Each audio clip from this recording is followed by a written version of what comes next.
Hi, you guys. Rebecca here, Sirius Blue, and back for episode 4 of the Bringing Light to the Darkness series.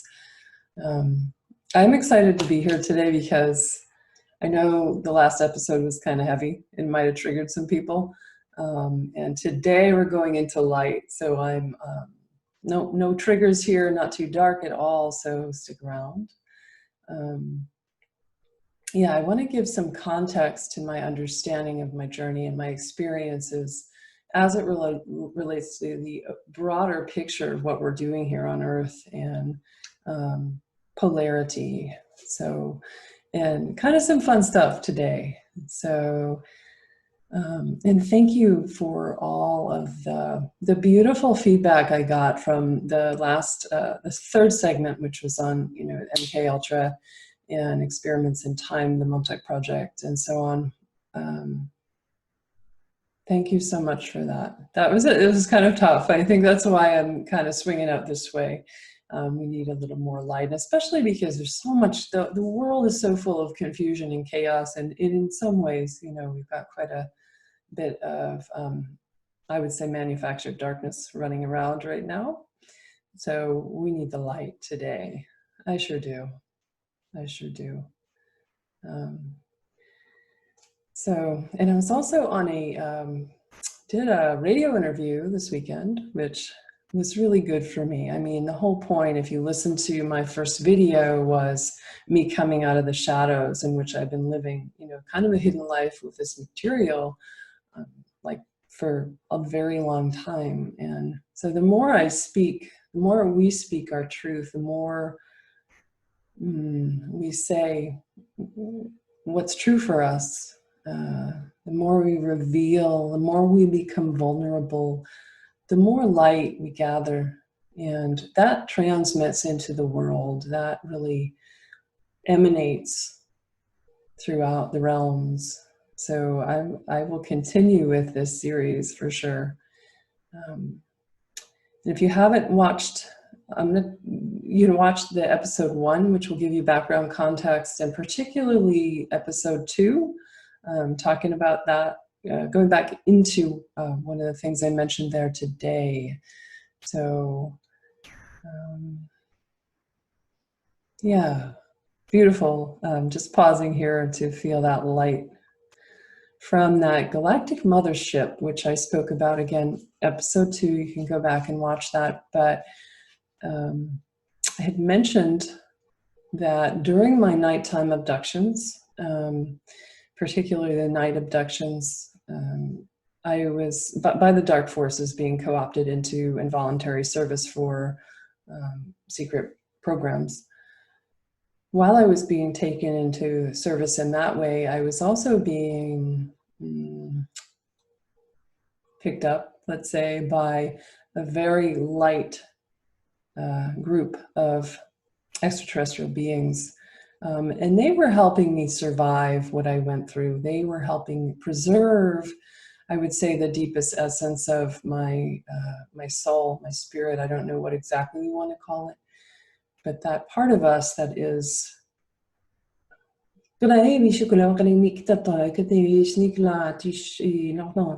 so important for the fully lived volume of our human life. So however we want to call it, they had helped me live and have continued to help me. Okay, so when I talked about that, it's a benevolent ship that I often see as very diaphanous. In my memories, pinkish and lavender, and mainly I connect there with Procyon, Sirian, and Pleiadian energy. That's been very clear to me. But what I didn't reveal last time about that was, and I had trouble digesting this information, was that it was a Galactic Confederation ship. The Light Alliance that's working for liberation of the planet.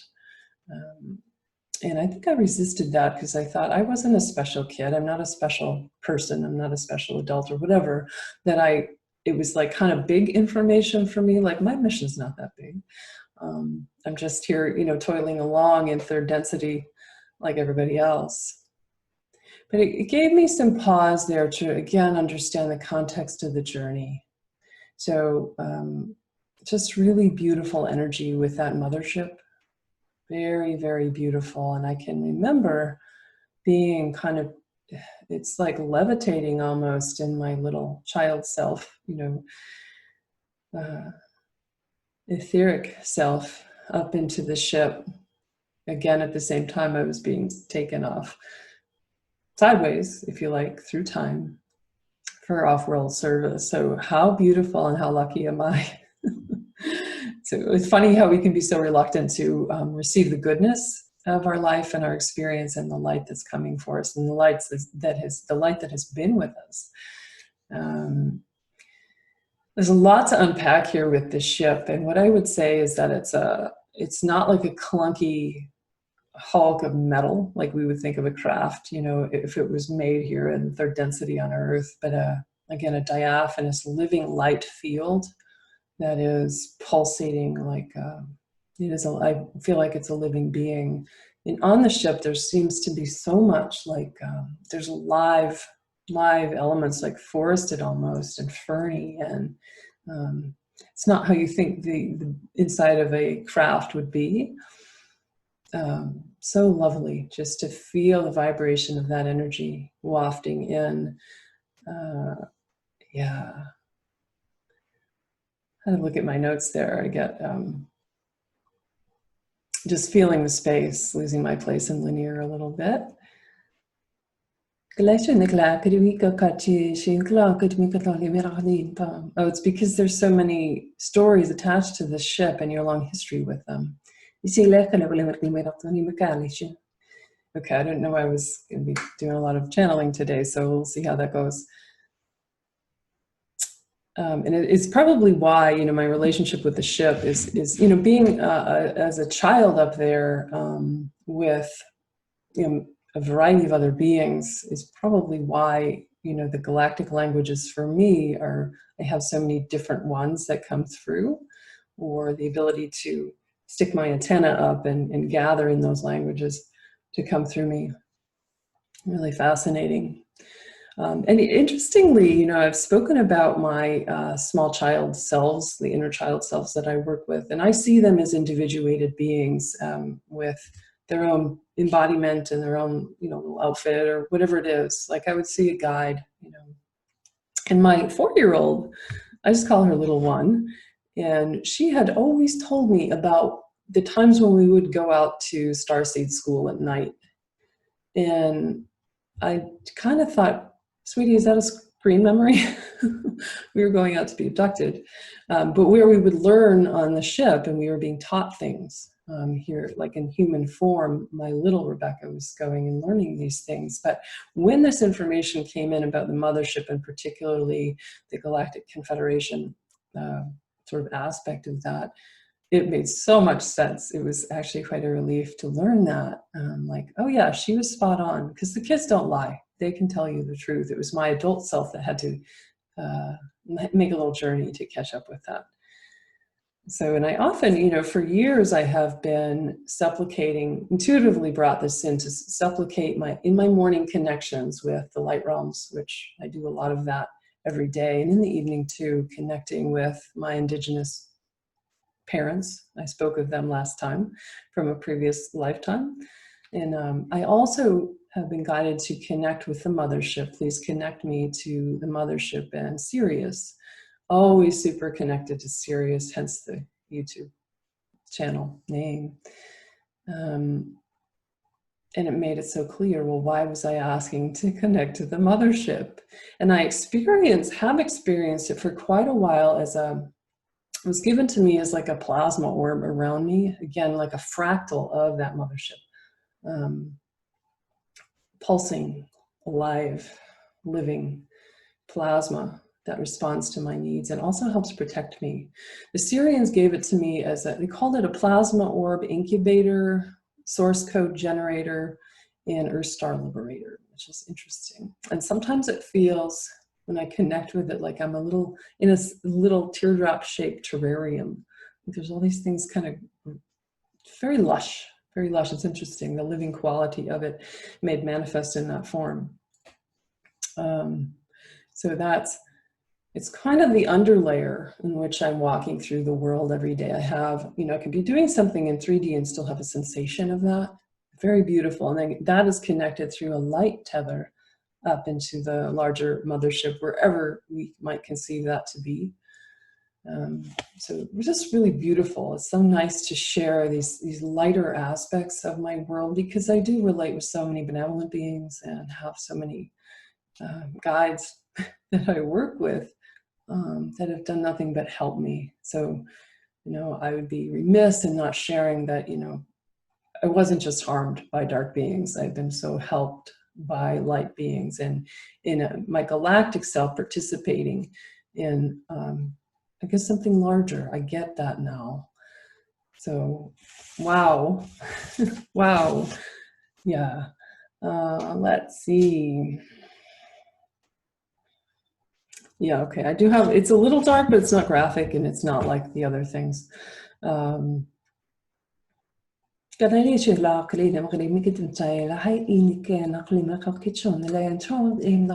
and your mind, it was dark, but it served a deeper purpose.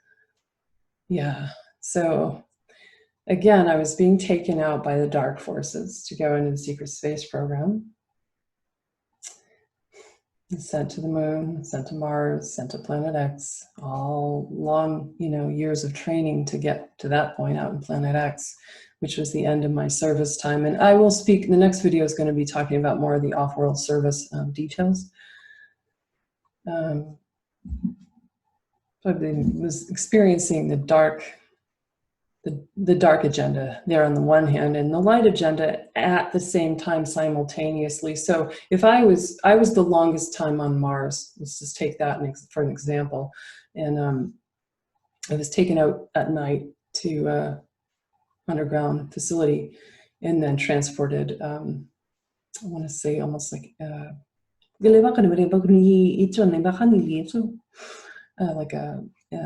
time portal or something into Mars, and I was there for a very long time, about 20 to 30 years in that area. I thought I would never leave Mars. But the same, if we take linear time and call it 20 to 30 years, it was also on the Federation ship for exactly the same amount of time. How beautiful. How, yeah, I picked a good mission.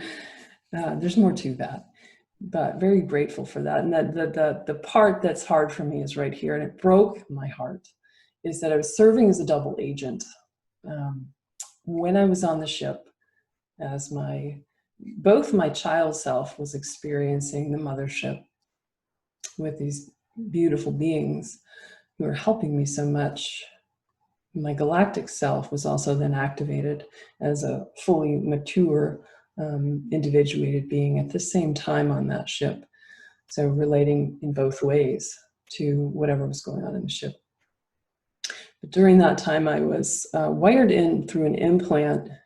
The dark forces were stealing information from the light team. So I was wired into a CIA, DIA satellite, which was then fed, the information, intel was fed into a bank of computers on Earth. So that when I was on the light ship, information about their technology and what I was learning and seeing, was all going back into them, which was, it's really hard to learn that. Very hard to learn that, like, oh no, and I didn't know and couldn't have stopped it. At the same time, my 3D little self, the small self, was co-opted completely to be serving the dark projects. She didn't know, and that's pretty crazy. I mean, remembering that is like, oh God. So the double agent part comes in with this gives us some more about the broader perspective on all of this for me. Is that I was vetted and in a way volunteered with, let's say, the Light Alliance to come in and experience all of this, all these dark programs, to give all of us more information about them. And I might have mentioned this in the first video, like how do you dethrone the enemy, so to speak? If you don't know really how they're operating, you have to go into the belly of the beast to experience this. And for me, you know, the bigger lesson on polarity, experiencing deep darkness. And so then I could help liberate it, transmute it, but also learn too about light. And this story is very much an illustration of both of those, dark light, duality. About this duality play stage we're all sort of inhabiting right now.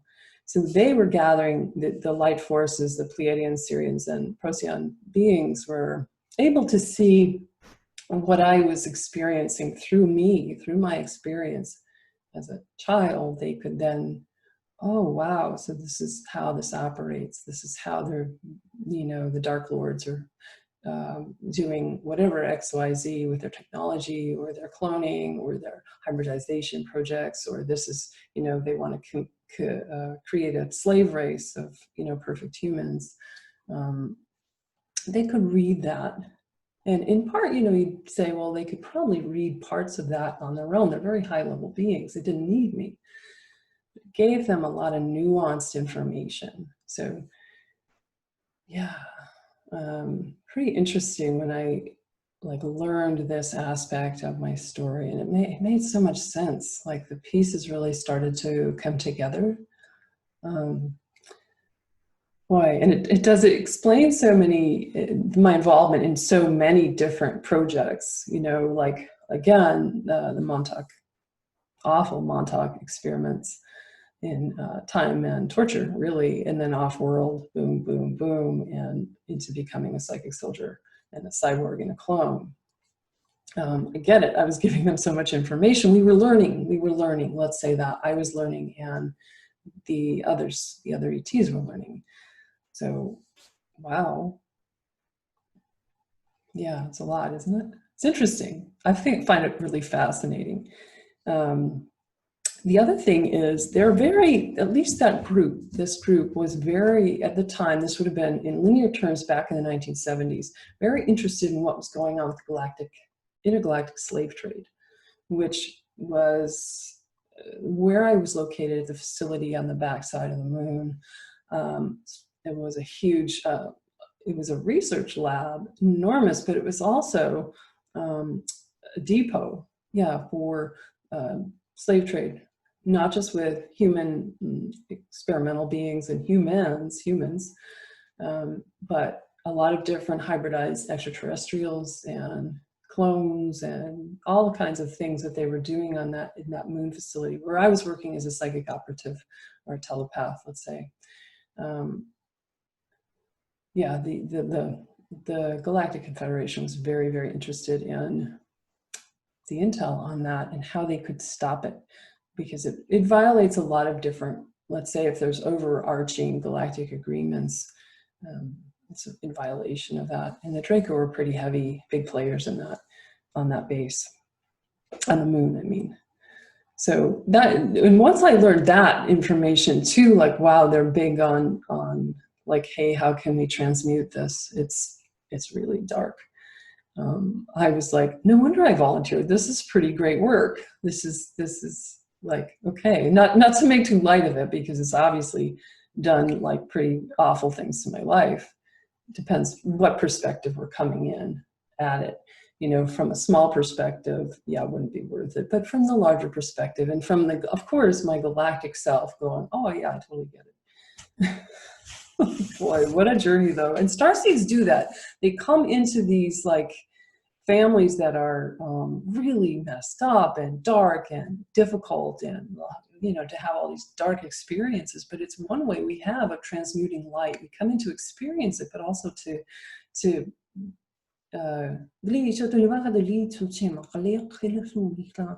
it's like resolving shadow and bringing more light into the darkness, of course.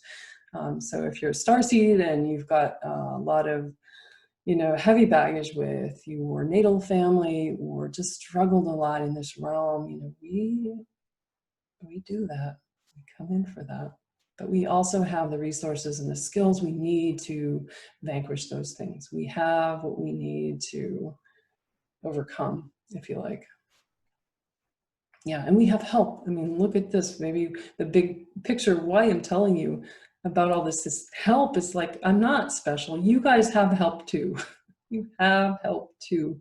It's just a matter of developing consciousness so that we can connect with it more intentionally and more fully. Developing consciousness being the key. And of course, that's what the Dark Lords, as I call them, don't want us to do. It's one of the biggest things we can be doing now to get us out of this present, rut. Humanity are in a rut. And that depends, are we in a hole, or actually, I feel like we're in a portal right now with everything going on around the globe. Ooh, it's hot. It's 108 degrees out. And I don't use AC in my house, and I had to turn the fan off because it was making too much noise. So I'm like, oh man. Okay. There's something cool coming up. Yeah, this is the cool part. After I recorded my first video, I think it was late May, that night I was sitting outside, out back, under the stars, as I do, I'm connecting there and just feeling into this space, not really thinking of anything, I love looking at the stars. More than anything, I love looking at the stars, even more than this beautiful planet. It really lights me up. It's my happy place. But I had a being come in. I don't know where, never seen this being before. Very clear, very clear, very clear, and a gentle presence, not like subtle, if you're not paying attention, you'll miss it kind of thing. So yeah, again, a kind of gentle way, and a tall Nordic. It's like classic Nordic, blonde, long blonde hair, blue eyes. Yeah, in a shimmery kind of suit that's like white and lavender, bluish, changing colors sort of thing. And I could feel his energy, very, I guess I would almost say sweetness to the energy, definitely a warm presence there. And he gave me this little bundle, and inside the bundle was an amulet, like not on a chain, but like an ovoid, not unlike this, just this little thing, but made of off-world material. And he said, anytime you can call us in. Oh, that's interesting. I didn't really ask too many questions. I was like, okay, whatever, another visitor. And then he kept coming in. I would see him around, in my sort of wandering moments, or maybe in meditation, he was coming in and making a little bit more of an introduction. He said his name was Sirian. Yeah, and he sort of slowly started to, I guess, how do I want to say it? Like become more close with me. And I was, curious, and I'm like, oh, and definitely on the first hit, I knew he was from Procyon. So he's from the ship. But in a meditation, I was deep in the end of about an hour-long meditation, and, very much resting in just the open space of natural awareness. Not really thinking of anything. He came in and he got on his knee. I went, oh, what's going on here? And he gave me a ring for my left finger, and then this little ring, like I don't want to say a crown, because it was just a circle of light for my head. I'm like, what? And he said, I am your husband. What, dude? What? I don't have a husband. And he kissed me, and I was like, okay, this is not normal ET activity. I'm probably blushing now, or just at least sweating. I mean, I have never had this happen before. So I went, oh, that explained why he had been coming in such a familiar way since the first meeting. He'd become, yeah, I would say like family. And I was like, what? I think I was being, not pushing him away, but not really welcoming him in too. Because also I would say, okay, so what's with the tall Nordic, like handsome dude Procyon dude. Like, what? You know, I'm more ready to accept like extraterrestrials when they look really weird and like maybe kind of grotesque or something. Like, I know what that is. I'm like, why would a, you know, beautiful blonde dude be interested in me? Yeah, so I had my own level of resistance there. But then when he said that whole exchange, and he was so blunt about it, he really used the human term so that I would be clear about what he was talking about. If he just said, I'm your friend, or I'm a partner in light, or something like that, it wouldn't have landed in quite the same way. Like, he needed to be really blunt. So that took some wandering around with in my inner space, trying to understand.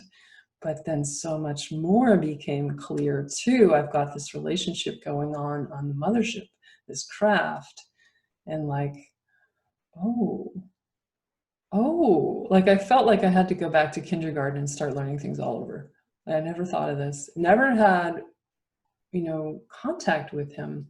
And I realized the relationship, number one, if we talk about partnership of a maybe more intimate kind with galactics, even across races, it's really about an energetic harmony, as far as I can tell. And that's what I have with him in an intimate way.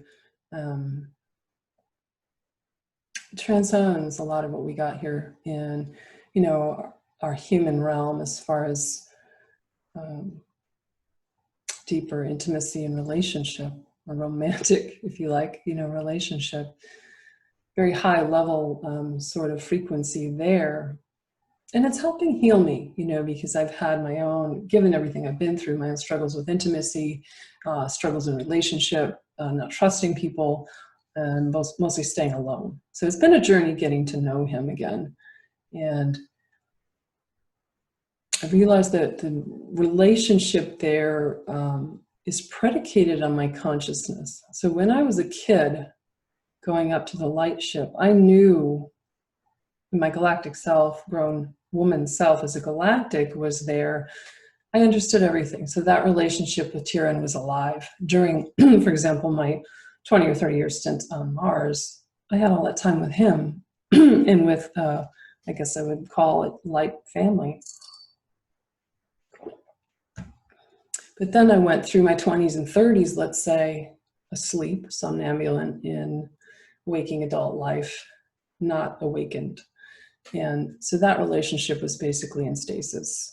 Because he said to me when he came back, you know, I have missed you, indicating that I have not been active in my consciousness there. But now that I know, it's rekindled the relationship with him and the mothership, this, you know, Light Alliance ship, and help me go back in and learn things and just relate, kind of picking up where I left off with him. It's been very, like, really beautiful, like more beautiful than I even have words for. I don't really have words. We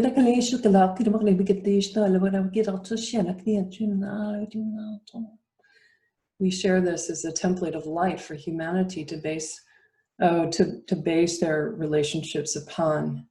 No, they don't have to always be fraught with polarity. As you learn how to heal yourself by being in a relationship, you can learn how to heal yourself into the light and learn to see your own light. Learn to see your own light, and learn to see yourself as the pure being you already are. So, which is a beautiful message for, you know, as I move through what I call the material, all these quite anomalous dark experiences, helping me remember how much light I'm always holding, that we are that light. So kind of a simple message there, but I mean, isn't that kind of fun? I thought so. It's keeping me busy. And you know, it's interesting for extraterrestrials, you know, so many of them live so much longer than humans. I mean, their lifespan is so much greater than, you know, we're like here and gone in no time. But for ETs, it's quite different. So it's like, I don't know how to speak on that, but it changes the relationship somewhat. And also I felt my galactic aspect. I have a few, but this particular one have felt her, and I perceive her as Andromedan. I feel her more as a light body presence, but then since I met Tiran, I have seen her more as an individuated being. And she has, it's really interesting. Like, wow, she's really beautiful. Okay. It's really long blonde hair that wraps around her body, covering her robe in a way. It's like, I've never seen that before. But point being, you know, I'm getting closer to these light aspects, and again, understanding the overarching syllabus here in Earth, in my Earth school journey, about what I'm doing, why I got involved in these dark ops programs, and like surrendered so much to that. You know, we could say I was just a random victim of all of that, but so much I feel is in certain ways orchestrated before we come in so that we can learn certain things. You can throw rocks at me, I totally get that. Like, why would I sign up to be, you know, tortured as a child? I mean, really, that's to learn something. I'd like to learn about light, but now that's the payback. I am, and I get it. I really get it. Ooh, okay. Leave anything out? Oh, he was the one who said, Tyrion said, when I was so crestfallen about like learning I had, you know, stolen information from that mothership and fed it involuntarily down into, you know, the dark players. He said our basic assets, our most important assets, were never truly in danger. And he said something like it would be like comparing the frequency and technology of a fly to like an angelic being. Like there's not a lot of comparison there. And I got what he was saying. Maybe he was just helping me feel better. All right. And he said, he also, what was this? He said, you've journeyed with us lifetimes long. We instructed you at length at certain points in time. So again, indicating that I've had a long history with him in this particular group. And I've always really related I know I was, lived lifetimes as for sure a Sirian. And it's interesting, Sirians are in Pleiadian. So many Pleiadians running around on this planet right now, it's great. You're probably Pleiadian watching this. But the Sirians are really well known for the technological know-how that they have. I mean, a lot of the ET beings, you know, of course, we want their technology. They're a lot more advanced than we are. So, but the Sirians and also Procyon, I feel like at some point the Nazis got Procyon technology, and I don't know if it's because they were co-opting the beings to get the information, or maybe there was more of a faction that wanted to cooperate in some way with them, or I don't know how that happened, but it's always, you know, technology is what the dark ones are after. It's a kind of, you could call it, I guess, a currency. You know, what are they after with the ETs? Genetics and technology. Really, it's what they're after. So what else about what I've spoken of so far? Because this will be much shorter than my other videos, I think.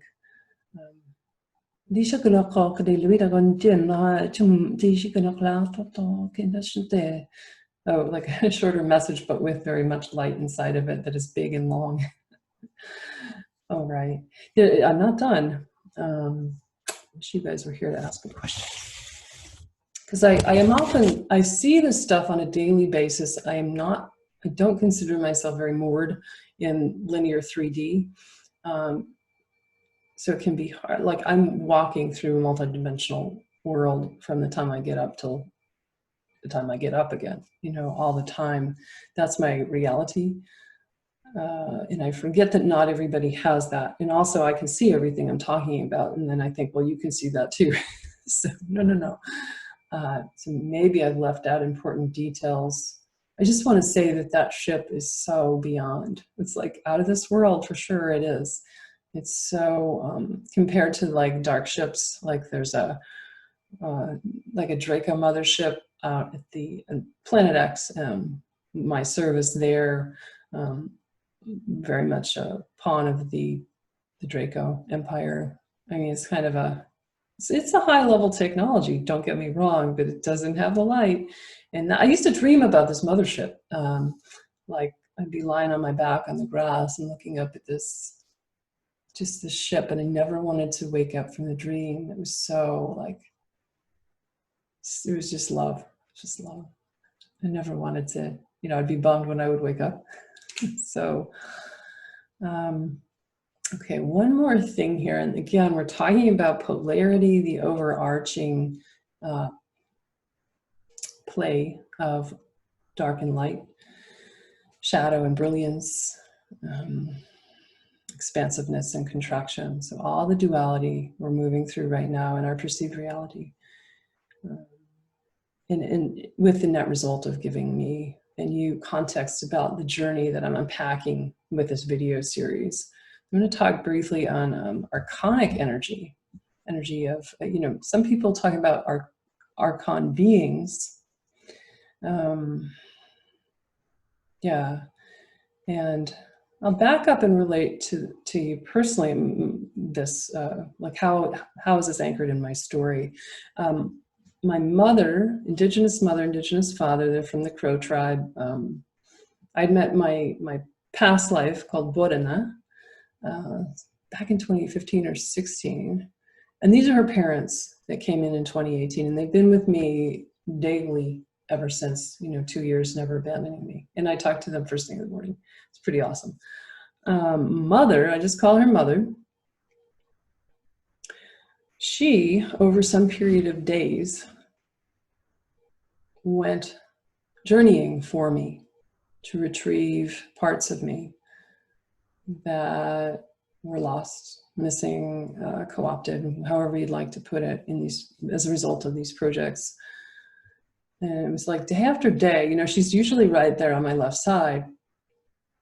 She was gone, and I would see her lying flat kind of in a forest, but I knew she was traveling far, far out in the multiverse and journeying for me particularly. Kind of, let's say, a soul retrieval for me in a shamanic. She's a shaman.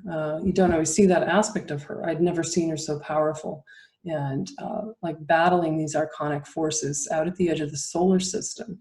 So she had gone out all the way to the edge. Yeah, Planet X, where was my latest, you know, the sort of pinnacle of, you know, my space program experiences. At the very end, I was sent to Planet X, and she went out there battling these archonic forces. And she told me, I'm getting at the, if we want to call it the root of evil, you know, we're here in polarity, let's, you know, okay, dark, light, good, evil. Battling the seed. So if we look at like the Greys or the Draco or other regressive beings doing not so nice things in, you know, our galaxy, what's the animating force there? What is the original seed, bad seed, if you like? You could say that about a person. Are certain people born bad? Is this race or the Draco born bad? I don't believe that. And she gave me a really powerful teaching over the days in which she was gone, and eventually came back and brought a lot of light into my timeline around all of this and helped liberate parts of me that were stuck. Yeah, she helped me understand this so much. It's like the seed of darkness that's animating these other beings to do dark deeds in the world. So we often want to attach the blame to, and fair, they're responsible for their actions, the Greys. I say the Greys and the Draco because I have so much experience with their nefarious activities and being subjected to them. So pardon me, y'all, I'm using that as a reference point here. They were co-opted too. And what was the animating force? I've always seen archonic energy as kind of this, just a dark cloud, but it's got like, whoa. You know, I mentioned in video 2 about the night abductions, night terrors that I was having, being taken out of meeting this archonic force. sometimes as an embodied essence, you know, not like with a dark hood, but it's an energy frequency is how I could describe that. Yeah. So she gave, again, the teaching was really about eradicating that seed, or not eradicating it, but transmuting that seed of darkness into light. So it's just really helpful. I don't know if I'm explaining that well. It helps me as I work, you know, she has worked a lot with my timeline and you know, vanquishing the dark forces from the past there. But it's up to me also to continue that work. And with her help, she's trained me in all kinds of things. But to understand the picture, like in some ways, we're all working with liberation from archonic energies. And I'm not saying you guys are taken over by archons at all. Don't misunderstand me. I don't mean that at all. But if we're looking to get at the root, or you know, nip something at the not how it's presenting, but at what actually caused it. It's like when we do our personal work, what is the actual trigger for us if we're flipping out about something? Is it really the event? Is it really the event that we're freaking out on, or is it something actually else that happened a long time ago? So we're getting at the pith of the matter. So she gave me a long channel on that. It was so brilliant. Really helped me a lot. So you can always go back in and ask to bring light to that area of our collective timeline right now. And it helps change, you know, we go in, because she has told me, okay, go back in from planet X and work backwards. You're light tinkering the timeline, bringing light into events we already see as past and static, in a way, from a linear perspective, true, not entirely true. Is there a past? Is there, you know, what is time? You can always go back, and it's like back engineering light into the timeline. So I'm definitely working with that within my own experiences. And just to illustrate a bit about what I'm trying to describe about the vast dark cloud of archonic energy, you know, created by the universal field. A good illustration. So I'll go off on a tiny detour with my father. I mentioned previous videos he had died, and after that time I was getting floods of memory back because he functioned in a way as my handler, one of them. I found that in his documents back from the 70s, handwritten page, 2 pages of like a story, a narrative he had written. I think it was called The Exile, in his little mechanical pencil script, tiny little writing, about a very highly advanced civilization, a race of beings that lived in complete harmony, had everything they needed. And then this bad seed arose from somewhere that was given to hatred and greed, anger, and so on. He talked about how the beings, the race of beatific beings, tried to get this being to change, the dark one, the bad seed, if you like, and wouldn't have it, wasn't happening. So eventually he was banished and was not able to come back. And he was sent, he, meaning the being, the exile, was sent in a craft who was lavishly outfitted to go into the realms, go out into, you know, the universe and never come back. The elders of that beautiful society made sure he couldn't return. Well, wanders around this exile through the, you know, space realm, eventually lands in our solar system. I'm making a long story short. Lands in our solar system and finds the third rock from the sun.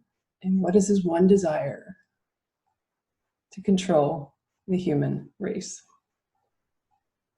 But what I was shown, and that's my dad's handwritten story about, I don't know what, I think is very much in collusion with what I had received in vision and channel, and just very clear knowing about his story with the Greys. He's a Zeta hybrid.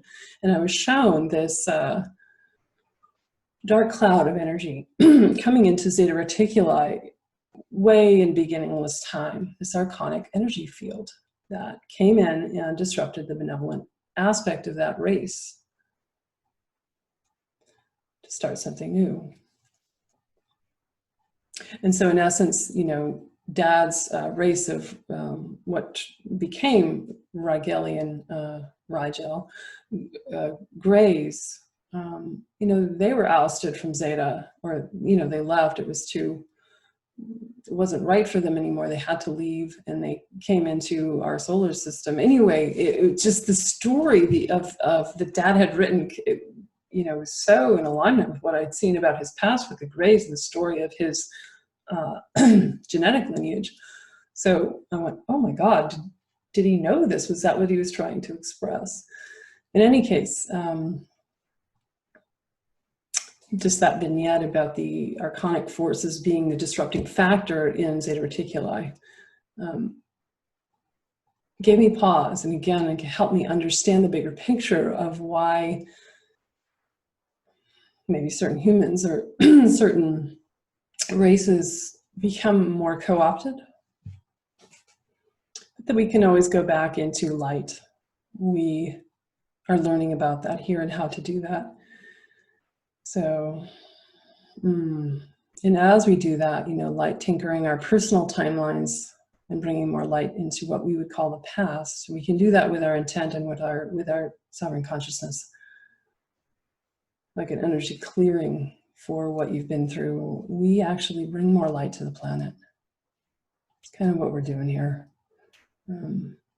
I know sometimes for myself, I've wanted to go home to the stars. I have struggled a lot with staying here in human form. Not that I would, you know, end my life or anything, but just that the earth plane is pretty dense. It can be a difficult place to hang out as a soul. I don't know if you guys feel that way, but it's definitely been part of my story, is reconciling myself with being here on earth. But I get what we're doing here. And we have so much capacity to bring light and to bring that light back, light into the darkness, into the shadow, clearing the shadow material. So I'm so hoping this offers another glimpse into the nature of, until now, today has been largely a dark narrative, but giving us a bigger perspective. And maybe that's something you might be able to apply to your own life personally. So wherever it lands for you, thanks for watching. Thank you for